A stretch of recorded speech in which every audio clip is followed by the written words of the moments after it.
नमस्कार, बिहार संवाददाता देख रहे हैं आप और मैं हूं आपके साथ साक्षी। और यहाँ हम पहुँच चुके हैं बिहार के शिक्षकों के पास, जो लगातार सरकार के खिलाफ मोर्चा खोल चुके हैं और पता नहीं कितने दिनों तक ये धरना चलता रहेगा। इसी कड़ी में हम शिक्षकों से बातचीत करेंगे। तो ये सरकार आपकी बात नहीं सुन रही, क्या कहेंगे आप? हम लोग लोकतांत्रिक ढंग से विरोध कर रहे हैं, सत्याग्रह का सहारा ले रहे हैं। हम लोग शिक्षक समुदाय से आते हैं, सभ्य समाज से आते हैं। हम लोग कोई भी ऐसा काम नहीं करेंगे जो गैर संवैधानिक हो। कितने महीने से सैलरी नहीं मिली है आपको? देखिए मैडम, ये संघर्ष सैलरी के लिए नहीं है, लेकिन फिर भी एक सैलरी तो नीड होती है ना।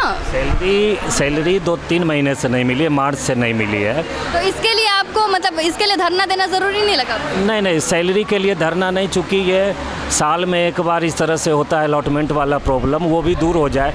वो इतना बड़ा इशू नहीं है जिसके लिए हम बिहार के सारे शिक्षक रोड पर आ जाएं। हम लोगों ने तो ऐसा समय झेला है जब साल में 2 बार सैलरी मिला करता था, जब नियोजनवाद। लेकिन ये सही तो नहीं है ना, आप मैनेज कर रहे वो बात अलग है, लेकिन ये सही कहाँ था? ये आपका बड़प्पन है कि आप हमारे छोटे से दर्द को भी समझ रही हैं। लेकिन अभी हम लोग जिस मकाम से गुजर रहे हैं, हमारे अस्तित्व पर ही प्रश्न चिन्ह लगाया गया है। सवाल यहाँ है कि हम जितने भी भाई बहन यहाँ बैठे हुए हैं, हम लोगों ने 1.5 दशक से ऊपर की अपनी सेवा पूरी कर ली है। और इतनी लंबी सेवा पूरी करने के बाद सरकार हमें राज्यकर्मी का दर्जा देने के बदले पुनः परीक्षा में उतारना चाहती है। आपको ये बात समझनी चाहिए कि हम उसी सरकार के अंग हैं। क्या कोई प्राइवेट आदमी चुनाव ड्यूटी कर सकता है? क्या कोई प्राइवेट आदमी जनगणना कर सकता है? हम तमाम वही काम करते हैं। पंचायती राज विभाग भी सरकार का ही हिस्सा है और शिक्षा विभाग भी सरकार का ही हिस्सा है। हम लोगों का जो भी विभागीय काम होता है, जिला शिक्षा पदाधिकारी, क्षेत्रीय शिक्षा उपनिदेशक के द्वारा होता है। यानी हम लोग शिक्षा विभाग के हैं, लेकिन सरकार सीधे कान नहीं छू के घुमा के कान छूती है, इसलिए कि हम लोग नियोजनवाद के दंश से कभी मुक्त नहीं हो। हम लोगों को वही अल्प वेतन मिलता रहे। हम लोगों ने अपना संघर्ष बहुत ही अत्यल्प मानदेय से शुरू किया था, लेकिन इस बिहार माध्यमिक शिक्षक संघ के संघर्ष से ही हम लोग आज कुछ मकाम तक पहुँचे हैं। अभी भी बहुत सारे ऐसे प्रश्न हैं जो अनसुलझे हैं। वेतन विसंगति का सवाल है, स्थानांतरण का सवाल है, और सबसे बड़ा सवाल राज्यकर्मी के दर्जा का है। आपको मैं ये भी बता दूं कि यह घोषणा सरकार पहले भी कर चुकी है। Long term plan, mid term plan और शॉर्ट टर्म प्लान के द्वारा सरकार ने कहा था कि माध्यमिक शिक्षा को पंचायती राज से वो मुक्त कर देगी। चूँकि ऐसा सिर्फ और सिर्फ बिहार में है जहां माध्यमिक और उच्च माध्यमिक शिक्षक ये पंचायती राज के अधीन है। तो हम लोग सरकार से बड़े ही विनम्र शब्दों में लोकतांत्रिक तरीके से इस संबंध में कई दौर की वार्ताएं कर चुके हैं। इसी संघ भवन में जहां आप अभी हम लोग धरना दे रहे, देखिए हम लोग धरना 3 दिनों से दे रहे थे। 22 मई से गर्दनी बाग के धरना स्थल को भी हम लोगों से छीन लिया गया। सरकार ने कहा कि नहीं, 3 दिन के बाद आपको अनुमति नहीं मिलेगी। तो हम लोग अपने संघ भवन में ही इतने शिक्षक शिक्षिका लोग जुट के धरना दे रहे हैं। इस संघ भवन के सभागार में वर्तमान शिक्षा मंत्री का हमने जोरदार अभिनंदन किया। इस सरकार में जब राजद शामिल हुई, इस महागठबंधन सरकार में, तो राजद की सरकार से और ख़ास करके उप मुख्यमंत्री तेजस्वी यादव से हम शिक्षकों की उम्मीदें बढ़ गई थी। इसलिए बढ़ गई थी कि उन्होंने स्पष्टता अपने घोषणा पत्र में ये वचन दिया था, प्रतिज्ञा किया था कि हमारी सरकार यदि बनेगी, हम यदि सत्ता में आएंगे तो सभी शिक्षकों को राज्यकर्मी का दर्जा देंगे। वादे तो सभी सरकार करते हैं, तो इस पे भरोसा करने वाली मतलब किस तरह से भरोसा जताएं? इसमें मैडम मीडिया का और आमजनों का भी हमें सहयोग चाहिए कि हम उसी विद्यालय में हैं जो राजकीयकृत विद्यालय है। हम उन्हीं बच्चों को पढ़ाते हैं जो सरकारी विद्यालय में नामांकित है। हम उन्हीं बच्चों का मूल्यांकन करते हैं, तमाम वो काम करते हैं जो हमसे पहले के लोग उन विद्यालयों में करते रहे हैं। और बिहार माध्यमिक शिक्षक संघ वह ऐतिहासिक संगठन है जिसने लंबी लड़ाई लड़के 2 अक्टूबर 80 को बिहार के तमाम माध्यमिक विद्यालयों का राजकीयकरण करवाया था। एक पीढ़ी 1980 से लेकर 2000 2005 तक 25 वर्षों का वो स्वर्णिम काल समाप्त हो गया। 2006 से एक नया शब्द गढ़ा गया, नियोजन। नियोजनवाद के दंश को झेलते हुए हम सारे शिक्षक अभिशप्त हैं और हमारी ये मांग आज की नहीं, पिछले 15 वर्षों से 17 वर्षों से लगातार है। सरकार ने हमें आश्वस्त किया था हमारी मांगों पर सहानुभूतिपूर्वक विचार करने का। हम इस शिक्षा मंत्री का अभिनंदन करके सरकार के वादों को सच मान के कुछ अच्छा होने की उम्मीद लगाए बैठे थे, लेकिन उधर सरकार और सरकार के नुमाइंदे हमारे खिलाफ बड़ी साजिश रच रहे थे। वो अचानक हमको एक अलग वर्ग में खड़ा करना चाहते हैं। पुराने शिक्षक भी राज्यकर्मी, नए जो जिनकी बात सरकार कर रही बीपीएससी के द्वारा वो भी राज्यकर्मी, और हम लोग बीच में नियोजित शिक्षक। आप ही बताइए, हर सेवा में, चाहे निजी सेवा हो चाहे सरकारी सेवा हो, आप भी किसी चैनल में काम करती है, तो कोई आदमी आज ज्वाइन करता है, कोई आदमी 5 साल के बाद, तो जो आदमी पहले ज्वाइन करता है उसको वरीयता का लाभ मिलता है, पद में भी और वेतनमान में भी। हम लोगों ने जो 15 साल, लेकिन आपको तो इतने साल का अनुभव है, फिर इस हिसाब से तो बीपीएससी देने में क्या ही समस्या है? देखिए, बीपीएससी देने में नहीं है। देख, सरकार इस बात को गलत ढंग से प्रस्तुत कर रही है। किसी भी विभाग में परीक्षा लेने का सरकार को अधिकार है, लेकिन परीक्षा हम शिक्षकों के साथ न होनी चाहिए, विभागीय परीक्षा होनी चाहिए। हमारे वरीयता को संरक्षित करते हुए, हमारे वेतन का मतलब वृद्धि करते हुए, हमारी वरीयता और हमारी वेतन वृद्धि को ध्यान में रखते हुए हमारी पदोन्नति की परीक्षा होनी चाहिए। लेकिन जानते हैं परीक्षा किस चीज़ की सरकार लेना चाहती है? शिक्षकों को फिर से शिक्षक बनने के लिए। अब बताइए, जो नया लड़का आएगा, जो नई लड़कियां आएंगी, जो हमारे विद्यार्थी रहे हैं, जिनको हमने पढ़ाया है, जो आज पढ़ लिख के तैयार है शिक्षक बनने के लिए, वो और हम साथ में परीक्षा दें, क्या ये शिक्षक समाज के लिए, शिक्षक की गरिमा के लिए अपमानजनक नहीं है? आपके अलावा घर में इनकम का सोर्स क्या है? इनकम का स्रोत कुछ भी नहीं है। कुछ भी नहीं है, और आपको 3 महीने से सैलरी नहीं मिली है? हमें 3 महीने से सैलरी। घर में कैसे रहते हैं आप लोग? घर में मैनेज करते हैं किसी तरह से। मैनेज करना ही तो पड़ेगा, जब सरकार हमारी नहीं सुन रही है तो सरकार तक हम अपनी आवाज़ पहुंचाने के लिए लोकतांत्रिक तरीके से हम आज बैठे हैं, और हम अपनी आवाज़ सरकार तक पहुंचाने का एक यही माध्यम है। हम सरकार से दो सरकार को अभी तक ये आवाज़ सुनाई क्यों नहीं दे रहे? तमाम बिहार के शिक्षक धरने पर बैठे, तब भी सरकार को सुनाई नहीं दे रही है। सरकार को सुनाई दे रही है, लेकिन सरकार जो है जानबूझ करके कान बंद करके बैठी हुई है। ये सरकार आज से नहीं, जब से नियोजन के द्वारा शिक्षकों की बहाली की, तब से शिक्षकों के साथ समय दर समय इन्होंने छलावा किया है। जब हम हाई कोर्ट में जीते तो सरकार खुद सुप्रीम कोर्ट चली गई। सुप्रीम कोर्ट से यह कह करके आई कि शिक्षक योग्य हैं, लेकिन हमारे पास आर्थिक स्थिति सही नहीं है, तो हम 25% बढ़ाएंगे।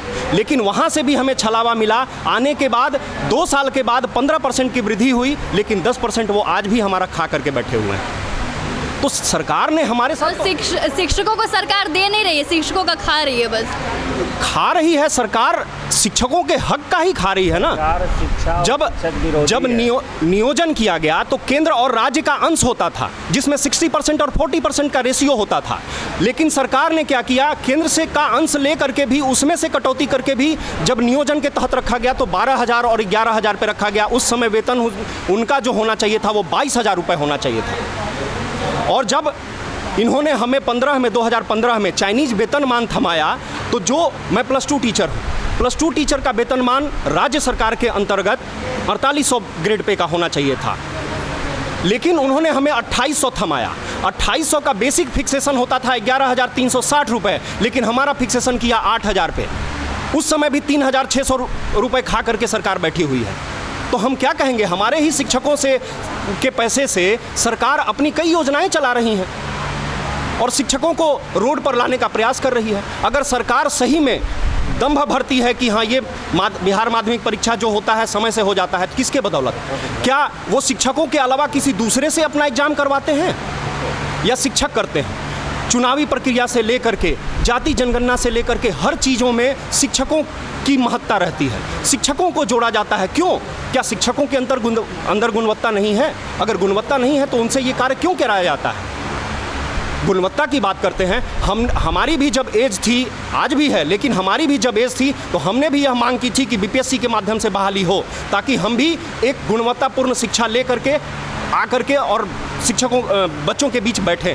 लेकिन सरकार ने उसको मृत कैडर घोषित कर दिया। और आज फिर 10 से 15 साल के बाद जो शिक्षक 10 से 15 साल 16 साल अपनी सेवा दे चुके हैं, उनको कह रही है कि बीपीएससी के माध्यम से बहाली करेंगे। अब आप बताइए, जो शिक्षक जिनकी उम्र मतलब अभी सेवा से रिटायर होने की आ गई है, वो फिर से बीपीएससी बहाल होकर के बीपीएससी का परीक्षा देंगे, और किन बच्चों के साथ जिसको उन्होंने पढ़ाया, उसके साथ ही वही बच्चों के साथ वही सैलरी पर उनको रखा जाएगा। तो क्या 15 और 17 साल का अनुभव उनका कहाँ गया? तो सरकार जो है शिक्षकों पे ही दंभ भरती है। आज शिक्षा के लिए ये पुरोधा बने चलते हैं कि हमारा बिहार का नालंदा सबसे सर्वश्रेष्ठ था, लेकिन क्या शिक्षकों की बेइज्जती और शिक्षकों की ये अवस्था करने के बाद वो बिहार का नाम रोशन कर रहे हैं, या खुद बिहार को गर्त में मिलाने का काम कर रहे हैं? आप अगर अपने बच्चों को एक ट्यूटर भी रखती हैं घर पे पढ़ाने के लिए, तो उस पर विश्वास के साथ कार्य करती हैं। हम शिक्षकों ने 15 साल पढ़ाया, क्या इस 15 साल में बिहार के किसी बच्चों ने क्या आईआईटी क्या और अन्य पदों पर उन्होंने नहीं अपनी योग्यता साबित की है? क्या 15 सालों में शिक्षा एकदम गर्त में चली गई? अगर गर्त में चली गई तो 15 साल हमें क्यों बहाल करके रखा गया? उसी समय से बीपीएससी का एग्जाम लेते।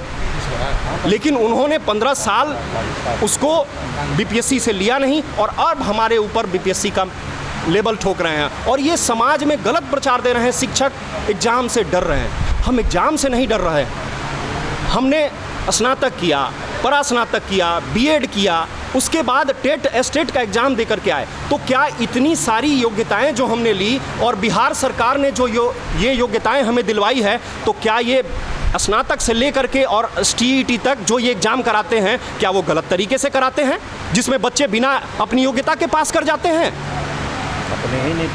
अपने ही नीति पे वो प्रश्न चिन्ह खड़ा कर रहे हैं। आप समझने की बात है, स्नातक, परास्नातक, बीएड, टेट, ये 4 योग्यताएं रखने के बाद ही आप टीचर बनते हैं। ये 4 योग्यताएं क्या बच्चे जो भी आज हम शिक्षक हैं ऐसे ही लेकर के चले आए हैं? कि बिहार में किसी भी सेवा के किसी कर्मी का वेतन कटौती हुआ है? इस सरकार के बनने के बाद पिछले 20 साल में किसी का नहीं हुआ। किसकी वेतन कटौती हुई है? शिक्षकों की। तो जिस राज्य में शिक्षा और शिक्षक प्राथमिकता में नहीं है, जिस राज्य में शिक्षकों को अपना अधिकार लेने के लिए हाई कोर्ट जाना पड़ता, आपको जानना चाहिए हाई कोर्ट के चीफ जस्टिस और न्यायमूर्ति अनिल मुखोपाध्याय दोनों की खंडपीठ ने 2017 में हमारे पक्ष में फैसला सुनाया था। हम लोग हाई कोर्ट से जीते हुए हैं, लेकिन सरकार हमसे यहीं तक लड़ने के लिए नहीं रुकी। सरकार हमारे खिलाफ शिक्षकों को वेतन कम देना पड़े, शिक्षा गर्त में चली जाए, उसके लिए सरकार हमसे लड़ने के लिए सर्वोच्च न्यायालय तक गई। हम अभावग्रस्त शिक्षक, हम संघर्षरत शिक्षक आपस में चंदा करके पूरे बिहार के शिक्षकों ने करोड़ों रुपया खर्चा किया सुप्रीम कोर्ट के महंगे वकीलों को फ़ी देने में। लेकिन सत्ता और न्याय का क्या गठजोड़ है, इस पर तो मैं नहीं टिप्पणी कर सकता हूँ कि तमाम बहस में न्यायमूर्तियों की टिप्पणियां शिक्षकों के पक्ष में आती रहीं, रोज़ रोज़ अखबार की सुर्खियां बटोरती रहीं।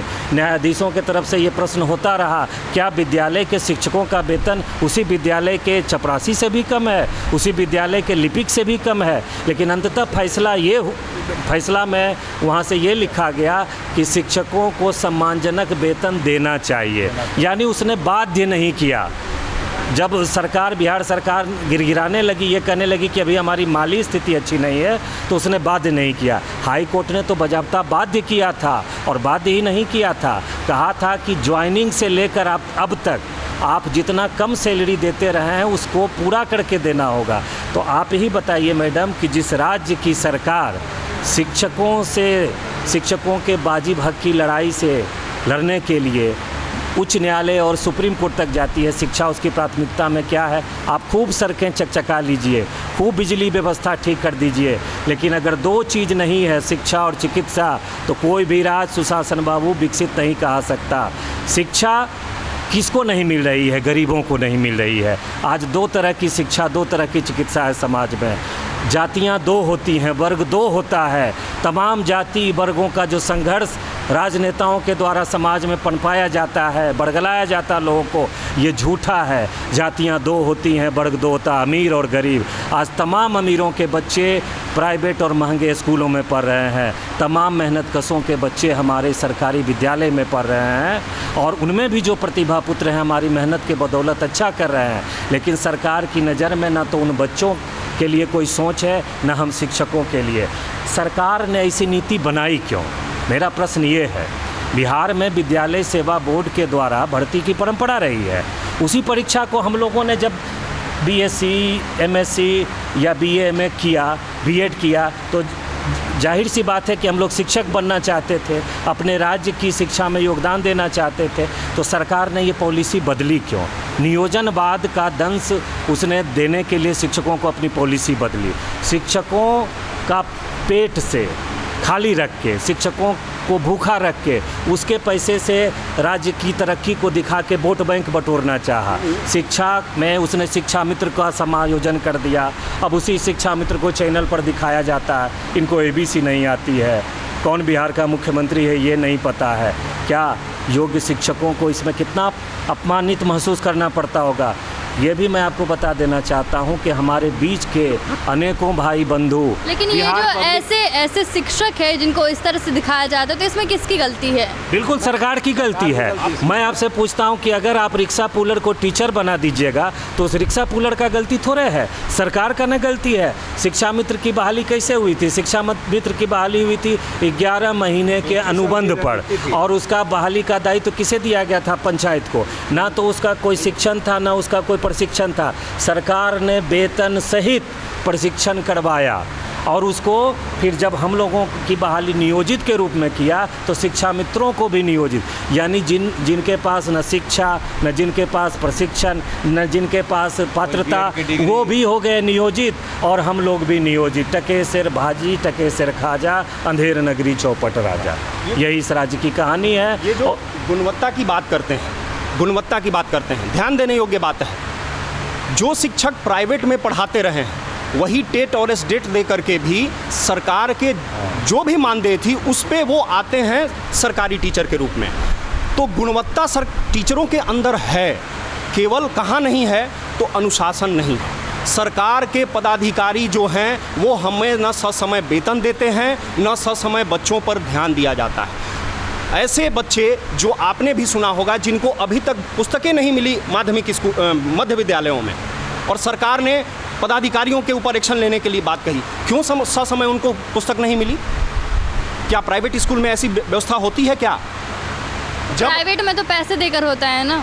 नहीं मैम, बात वो नहीं है। पैसे दे करके आप बच्चों को पैसे दे करके भेजते हैं, लेकिन मैं शिक्षकों की गुणवत्ता की बात कर रहा हूँ। जो शिक्षक पूर्व में जब एस्टेट नहीं हुआ करता था तो उस समय जो टीचर बीएड भी नहीं होते थे वो प्राइवेट स्कूल में अपनी सेवा दे रहे होते थे। लेकिन जब सरकार और एनसीटीई ने ये पॉलिसी बनाई कि बिना बीएड और एस्टेट के आप शिक्षक नहीं बन सकते हैं, तो प्राइवेट स्कूलों ने भी जब उसको लागू किया तो वहाँ भी एक अनुशासन की व्यवस्था रहती है। तो जो शिक्षक यहाँ बहाल हुए हैं एस्टेट दे करके, बीएड करके, क्या उनके अंदर जो है वो गुणवत्ता नहीं है?